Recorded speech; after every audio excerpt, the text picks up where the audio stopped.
So welcome.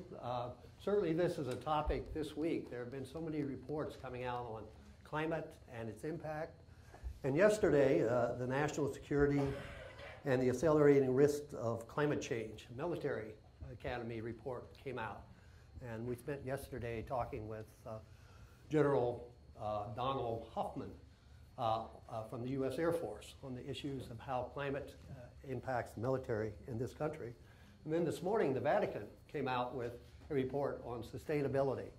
So this is a global issue, and I want to talk about data and the real world. And I've been fortunate to be able to look at work in 16 countries around the world and see the change taking place. So I want to share some of that with you this morning. This is Huascaran. It's the highest tropical mountain on Earth. It's also one of our drill sites in Peru. We couldn't do what we do without a team, and we're very fortunate to have an excellent team of professionals and graduate students and postdocs that make our research possible. So I'm going to start out with just a very short introduction on climate change. Now I'm going to talk about glaciers as recorders of climate change because in the layers, if you go where it's cold enough, that record is preserved on an annual basis, and you can reconstruct the history from the past. But glaciers are also indicators of climate change. They respond. If it gets cold, they advance. If it warms up, they retreat. So they also tell us what's going on from that perspective. I want to talk about evidence for recent acceleration in the rate of ice loss around the world, and then evidence that in many places glaciers are now smaller than they have been in over 6,000 years. But then I want to come back and talk about humans, because to me it's not the facts that are an issue here, it's really us. And B.F. Skinner back in the 1940s started behavior analysts, people who study humans. And he was very optimistic when he was young and middle-aged, but by the time he became 80, he became pessimistic about humans acting and what is in their own best interest. And there are two issues that he raised that relate to climate issues. One is that we have this characteristic of immediate consequences outweigh delayed consequences. And often when we talk about climate change, we talk about our grandchildren or the next 50 years or 100 years. And as humans, we don't really respond on that time scale. And another was consequences for individuals outweigh consequences for others. If sea level rises and people get flooded out in Bangladesh, that is unfortunate, but it's on the other side of the world, and it becomes real when it affects us here at home. And I think those are two characteristics that really relate to climate change issues. Now I want to just talk a little bit about our options and the greatest challenges in the 21st century. The Earth is warming. Since 1900, temperatures have risen 0.8 degrees C, that's 1.4 degrees Fahrenheit, and it has really warmed in the last 30 years. And along with that has come an increase in the frequency and intensity of extreme weather events, heat waves around the world, larger hurricanes and typhoons. You see super in front of many of these storms now. And then there's floods that affect this part of the world, but also globally. And the Intergovernmental Panel on Climate Change models predicted that these types of system responses to global climate change will become more frequent as we go into the future. And this is one of the things from the U.S. climate assessment that just came out last week for this part of the world, for Ohio, increased frequency of extreme events.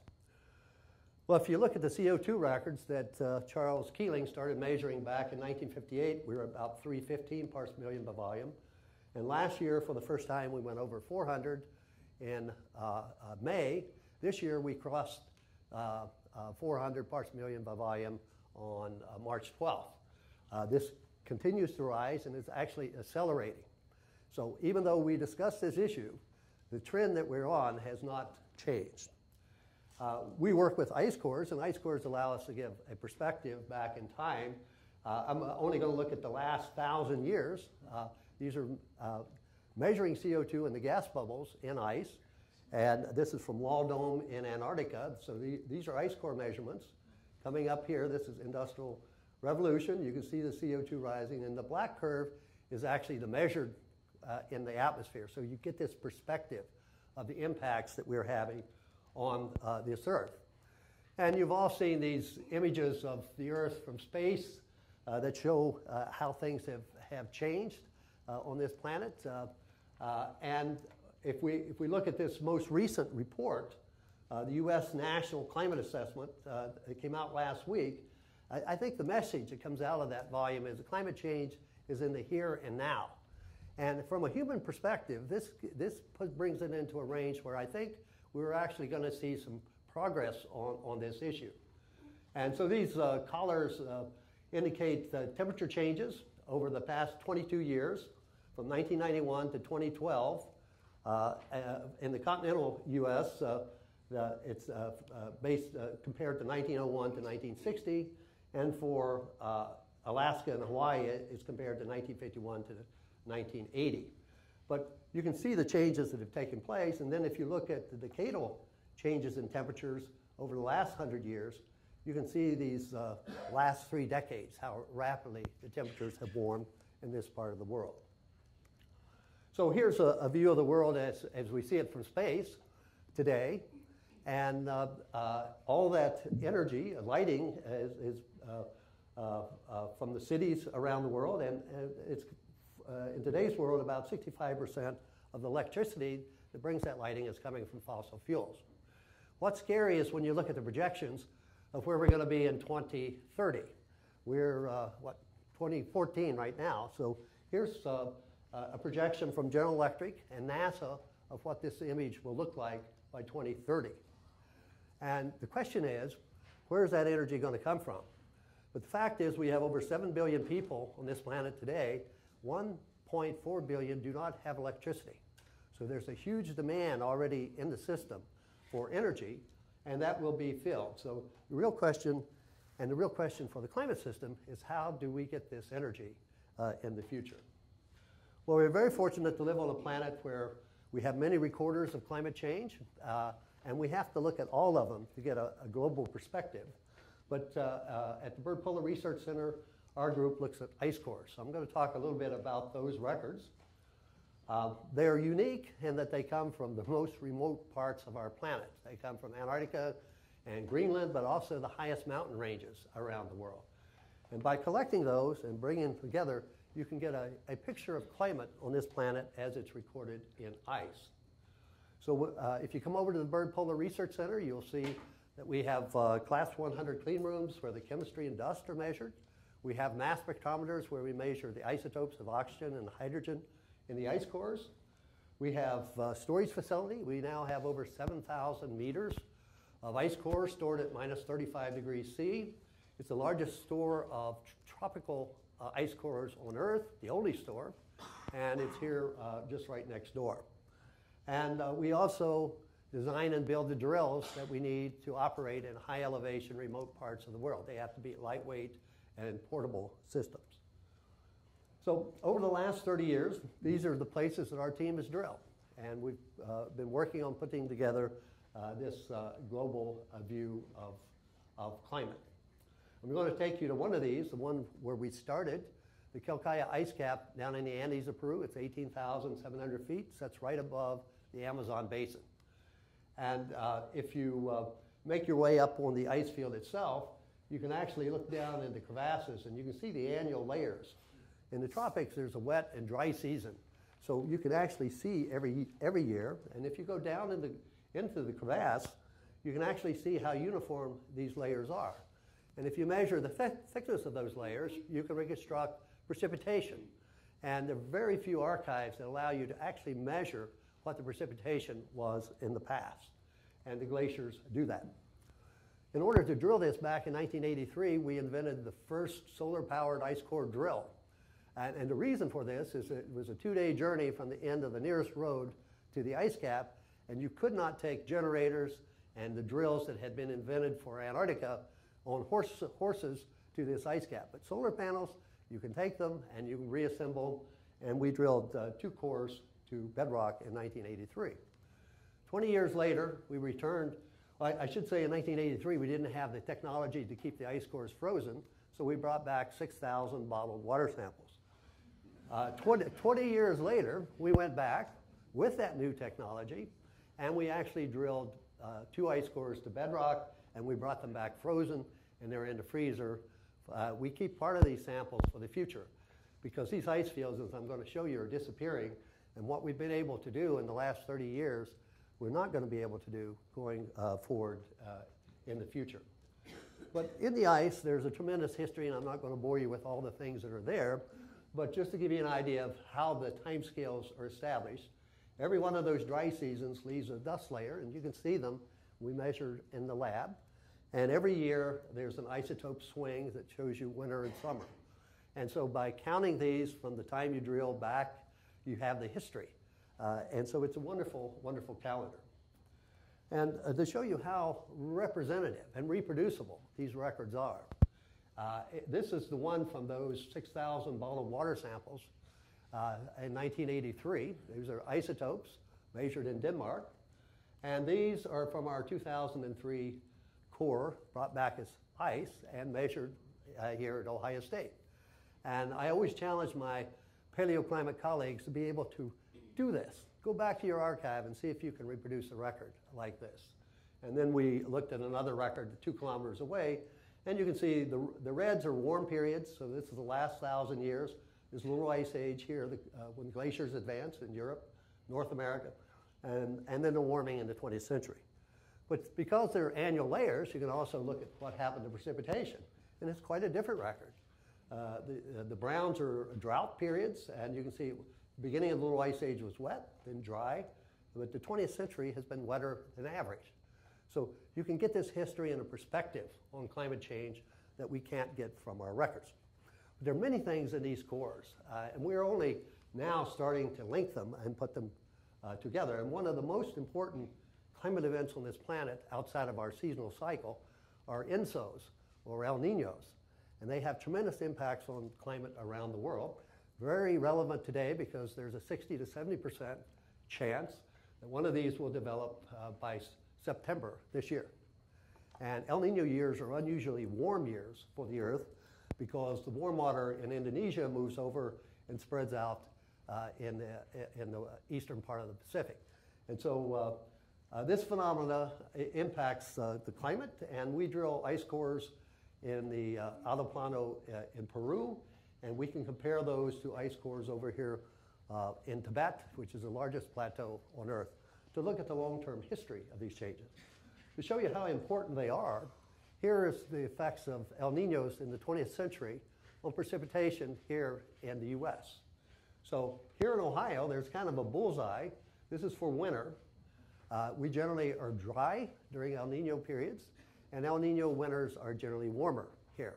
So if the El Niño develops, this is what we could expect next year. But they impact people around the world, and by looking at these histories from the top of the Himalayas at 23,500 feet and comparing them to sites that are 22,000 kilometers away on the other side of the Pacific, we can look at what are the big events that have occurred in time. And one of the things we're really interested in are black swans. And black swans are rare and unpredictable events that have major impacts on the world. How often do these things occur? And if you look at the US National Intelligence Council report, they stated that rapid changes in precipitation patterns, such as monsoons in India, which generally fail when there's an El Nino, and the rest of Asia could sharply disrupt the region's ability to feed its population. And having just come back from Bangalore, I learned that India, with 1.3 billion people, have a one-day food supply. So they're really living on the edge. You go to China, 1.4 billion, they have a 3-day food supply. So when you think about the things in the climate system that could disrupt that, certainly El Niños would be one of them. So here are the decadal averages of some of the parameters that we measure from the Himalayas and then from the Andes in Peru. And if you look at these, you can see that there are actually 2 events in the last 1,000 years that stand out. There's one here from about 1789 to 1800, and one here from 1345 to about 1370. And then if you look at history, you look at what was going on at this time. 1790 was the French Revolution. There was food failure in Europe, and people get upset when there's no food. And generally, this is where you see regime changes taking place. But over in India, this is a map from 1795. In this area, 600,000 people died in 1992 alone. And over this period of time, about 16 million people died from starvation. If you look at the earlier event, of course, this was the time of the plague, where we lost 30% of the population on this planet. If you go to China, it's the time when the Yuan dynasty collapsed. And so these things are recorded in the ice at the tops of these mountain ranges, and we can reproduce how frequent these events are. We can look at the issues of temperature through our isotope recorders, and we can look at what's going on in these remote parts of the world. This is a composite for the last 2,000 years. And if you look at this, you can see the medieval climate anomaly or warm period, a little ice age, and then you can see the warming in the 20th century. But you got a 2,000-year perspective of those changes. And you can look at reconstructions in the northern hemisphere of temperatures from trees and observations. Here's our instrumental record here right at the top. And then what really stands out is what's happened in the last 50 years. And that's really what we're concerned about. It's the rate at which things are changing. Now, if you show isotopes to the US Senate, you kind of lose them. And you show them to undergraduates, you lose them. But the fact is, glaciers actually show you what's going on. And in many ways, this is more convincing than any measurement we can make in the lab. I like this quote from Henry Pollack, A World Without Ice. Ice asks no questions, presents no arguments, reads no newspapers, listens to no debates. It is not burdened by any ideology, and it carries no political baggage as it changes from a solid to a liquid. It just melts. And so it is apolitical. The general yesterday was saying our military is apolitical. Well, glaciers are certainly apolitical. And so it's very important to look at what's happening in these areas. This is Kelkaya, a photo I took in 1977, back when I was a graduate student. This shows the layers on the margin of that ice cap. Then in 2002, the same place shows you that we're losing the history that's in the ice, and we're also losing a very valuable water resource for the people who live downstream from these glaciers. And this is a big issue. To look at those changes. And I think because we look at these glaciers and we go back, this becomes very real. We set up a baseline up here in 1978. This is what Koreakaea's glacier looked like coming off the Kelkaya ice cap. Now this is going to morph into 2011. And you're going to see the changes that have taken place here. So this is 1978, and this is 2011. And you can see the lake that formed started in 1991. It covers 84 acres. It's over 200 feet deep. And you can see how the ice is rising to higher elevations as the temperatures rise in that part of the world. The ice field also has revealed lots of things since we've studied it. This is 1977. This is now a lake. At the backside of the lake in 2002, we found a wetland plant being exposed as this wall was retreating. You see a person here? That wall is 100 feet high, and it's retreating in today's world. And this wetland plant allowed us to collect it and to date it. And the plant that we collected in 2002 was 5,200 years in age, perfectly preserved. Had it ever been exposed, it would have decayed because there's no woody tissue in it. And if you look at where the plant was in 2002, you can see the wall here. And to me, it's the rate of these changes. 2002, 3 years later, same place. Here's the plant. You see where the wall is. And we now have collected over 60 plants. And they give us a timeline of how small this glacier is today relative to the past. So here's an example that we just published last year in Science. 20 plants here collected, all date about 4,700 years in age. When I first went to this place, there was no lake here. just in 2011, you can see land exposed on the other side. And so we collected plants there. Those plants date 6,300 years in age. So this glacier tells us, if you go back 6,000 years ago, it took 1,600 years for this ice to move from here to here. It's taken 25 years for it to move from here to there. So it's the rate of change that is of concern.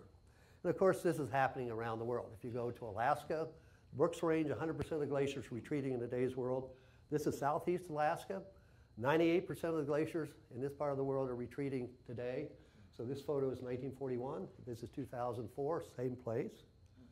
You go to the Alps, we have older photos.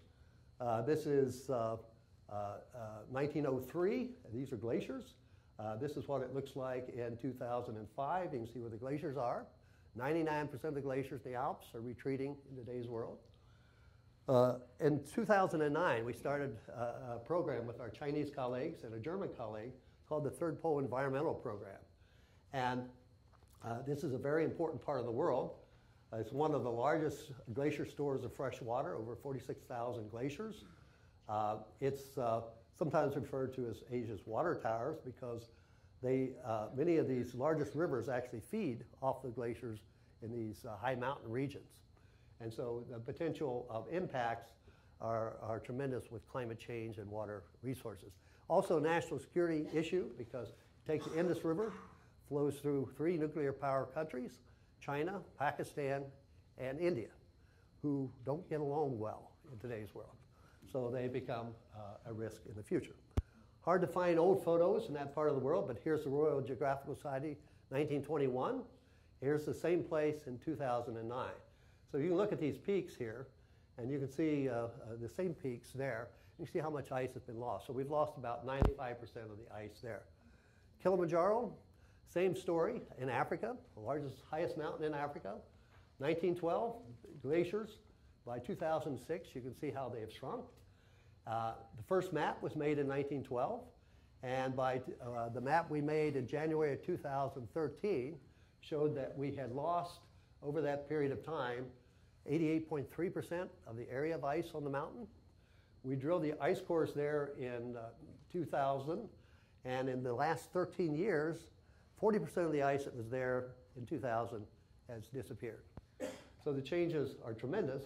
And one of the things you cannot see from a satellite or from an aerial photo is the fact that the volume of ice losses, which is what you're really interested in, because that's the water, is coming only 50% from the shrinkage, which you can see from an aerial photo, but another 50% is coming from the thinning from the top down. The glacier is not accumulating in today's world. And just to show you how important that is, when we drilled in 2000, this is Furtwanger Glacier. It's the shallowest glacier there, but we put in a stake, 9.5 meters. It's a drill stem all the way to the base. And that stake has been measured almost every year since we put it in. And this is 2013. The glacier is gone. The stake is there, and we have lost. You can't do what we were able to do in 2000 and 2014 because the ice is gone. And this actually shows the rate at which the thinning took place, and it really accelerated around 2008. So you can really document those changes. The Furtwanger Glacier in 2013, when we drilled there, this was all one big ice mass in here. And you see it's breaking up. You're exposing darker surfaces, more radiation absorbs, temperature goes up, and you speed up the process. So the last place I want to take you is to New Guinea. This is Papua, Indonesia. And it's the only ice field between the Himalayas and the Andes. It's in the middle of a tropical rainforest. And if you look at the amount of ice that was here in 1936, 1991, and 2001, you can see how it's disappearing. We have Landsat images from 1989. The blue is the ice. 20 years later, in 2009, you can see how they are disappearing. And frankly, it was the only place we've ever drilled an ice core where it rained every day on the glacier. And a tent sat here for 2 weeks, and the surface lowered 30 centimeters in 2 weeks. The tent protected the surface. And if you calculate that for a year, that's over 7 meters lost per year. The glacier in the thickest part up here where we drilled is only 32 meters thick. So you can see this glacier is going to be gone in the next 5 or 6 years at that rate of ice loss. Of course, this is happening globally. So this is kind of a summation of glaciers around the world. And you can see how rapidly they're disappearing. And of course, when the glaciers melt, the water goes into the ocean. And as the temperatures warm, the oceans also expand. And so sea level is rising. In around 1900, it was about 0.8 millimeters per year. And in the most recent period, it's about 3.1 millimeters per year. So you can see the acceleration taking place. If you look around the world, these are places where we've measured the ice loss. And if you say, what if we lost 8% of the ice that's now on land, what would that do to sea level? And if you look at Florida and our Gulf Coast, and you say, okay, what if we lose 8%? This is today, lose 8%, this is what it looks like. And you can think about where Miami and New Orleans are located, and you can see the issue. And this is a global issue, it's not just here. And kind of to bring this home, you may have seen in Science and the Journal of Geophysical Letters a lot of news about what's happening to West Antarctica. And this whole ice sheet, what makes it so unusual is that it's grounded below sea level. We all know that ice floats in water. And over here in Thwaites Glacier in Pine Island Bay, the surface has been lowering over 10 feet a year as warm ocean water is moving underneath these glaciers and melting them from below. And at the Institute of Polar Studies back in 1978, we had a fellow here by the name of John Mercer who wrote a paper in Nature. It was entitled West Antarctic Ice Sheet and CO2 Greenhouse Effect, a Threat of Disaster. And it's amazing that John passed away in 1987, but what he wrote in that paper is so true to what has unfolded in that part of the world. And the last sentence in that paper says that one of the warming signs that a dangerous warming trend is underway in Antarctica will be the breakup of the ice shelves on both coasts of the Antarctic Peninsula, starting in the northernmost and extending gradually southward. And this is exactly what has happened over the last 50 years. So I think it's really intriguing. So our big issues are how to manage a world with threats from climate change, rising sea levels, and rising energy consumption. And so I think these are our challenges. And you can make this argument that a perfect storm is brewing. And the ingredients of this perfect storm are the fact that when we release CO2 to the atmosphere, it has a residence time of over 1,000 years. So you don't stop the climate change. Even if we found a new source of energy, we're not going to stop this overnight. The other part of the climate system is that it has an inertia. We will not see the impacts of our current levels of CO2 for another 20 to 30 years because it takes a long time to warm up ice sheets and oceans. There's a positive amplifying feedback in the system. As you melt glaciers and sea ice, you expose darker surfaces, more energy is absorbed. And we have this fossil fuel addiction globally. So I think alternatively, we can have a brighter future, more renewable energies, cleaner air, enhanced economic development, and better jobs. So very rapidly, I'm going to take you and show you, I think, the thing that brings climate change to the here and now, where I think humans will start to respond to it. 2011 in Ohio was the wettest year on record for this state. And if you've seen these regional assessments, this is projected to increase these record rainfalls as we go to the 2050 period of time. But of course, this is happening around the world. In 2011, we had huge floods in Pakistan. And people who insure against losses, weather-related losses, are very concerned about this. In 2011, the overall losses were $148 billion globally, weather-related, of which only $55 billion were covered by insurance. And that means that taxpayers and individuals picked up those differences. We've had these superstorms like Sandy, $60 billion worth of damage. And one of the things we don't see is these Superfund sites. The fact that there's 45 of them in New York and New Jersey, which were within a half mile of the coast. And as sea level rises and storm surges go further inland, these become at risk going forward. Fires, you see these, I mean, even this morning if you watch the news out in LA. But you look at these record burns and you see the years, all very recent for this country. Record floods, this is out in Colorado in 2013 in September, a 1,000-year flood. People were uninsured because it doesn't flood in Colorado. But this also brings one of these other human elements, is that consequences for the individual outweigh consequences for others. When it's your house that goes in the river, then it becomes really real to you. And that's also something that brings about change. And of course, there's variability in the climate. This is down in Atlanta this past winter. And some people, because we live in this part of the world, we say, oh, you know, the world's cold. But the fact is, at the same time this was happening in Atlanta, if you were in the southern hemisphere where summer is, in Australia, there were record temperatures being set in that part of the world. If you went to London or England, 2014 was the wettest year on record in that part of the world. And so these impacts are huge. They have a major economic impact. And this is our weather-related catastrophes, the cost from 1980 to 2012. And over the last 10 years, weather-related costs have averaged $184 billion a year, of which $56 billion have been covered by insurance.